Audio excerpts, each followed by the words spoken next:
আগামী ৫ দিন দেশের বিভিন্ন অঞ্চলে ঝড় বৃষ্টি হতে পারে বলে জানিয়েছে আবহাওয়া অধিদপ্তর। সক্রিয় মৌসুমী বায়ুর প্রভাবেই এই বৃষ্টিপাতের সম্ভাবনা তৈরি হয়েছে। এদিকে বঙ্গোপসাগরে সৃষ্ট গভীর নিম্নচাপের কারণে ঝড়ের আশঙ্কা থাকায় দেশের ৪ সমুদ্র বন্দরে ৩ নম্বর সতর্ক সংকেত অব্যাহত রাখা হয়েছে।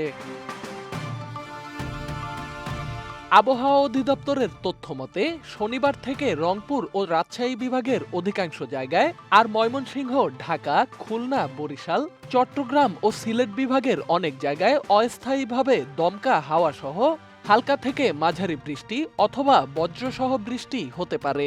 কোথাও কোথাও মাঝারি ভারী থেকে অতি ভারী বর্ষণেরও আশঙ্কা রয়েছে।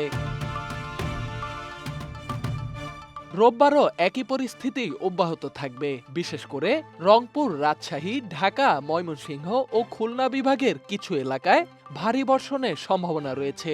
এ সময় সারা দেশে দিন ও রাতের তাপমাত্রা সামান্য কমতে পারে।